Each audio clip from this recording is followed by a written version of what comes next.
Well, a shocking case of child neglect in Okaloosa County, Florida, and some of the details are quite disturbing. That's right. Deputies say a Crestview couple was allowing their children to live in a home with, get this, thousands of spiders, cockroaches, and other pests.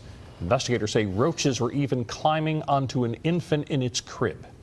Our Russell Colburn spoke with a relative of theirs who says the allegations don't add up.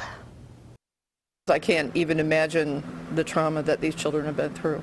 Molly the white bulldog eats a nourishing meal for the first time in who knows how long. Okaloosa County deputies say she was removed from this Crestview home, where she was found emaciated and tied to a tree. She was taken along with Scooter the ferret, Sunshine the German shepherd, and this dachshund puppy. Molly suffers from heart, hook, and whipworms and has several large tumors on her body, including swelling on top of her head from various injuries. Based on your knowledge of this case, how do you think children would have been doing in that home? From what I've heard from the deputy and from my officer, the animals were actually better taken care of than the children were. That's because deputies say behind these walls lies the stench of vomit, disrepair, and filth. Thousands of cockroaches, spiders, and ants are crawling on the walls, floor, and ceiling. Deputies say an infant in a makeshift crib was found with roaches crawling on it. There were no working toilets, and there was only spoiled formula in the baby's bassinet. The conditions led to the arrest of these folks, Justina and David Rush, both charged with child neglect. This man didn't want to give us his name, but identifies himself as Justina's uncle. He came to her defense. She takes real good care of her kids and all.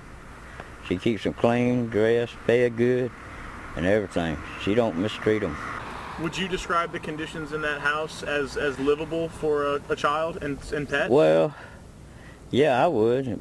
I mean, it's not the best in the world, but it's all they can afford to do with right now. So there's a lot of youngins out there that lives in worse shape than this. Other relatives weren't so media-friendly when we asked for a comment on the charges. Well, you don't want to prove that there's nothing wrong in that house? Why should I have to prove anything? Why is it anybody in this daggum place, this daggum business? James Fegan was also present in the home and taken into custody.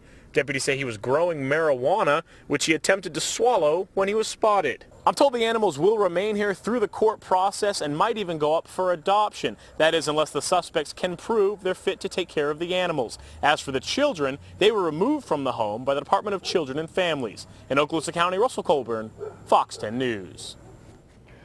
We requested pictures of inside the home from Okaloosa County Sheriff's Office. However, that request was denied.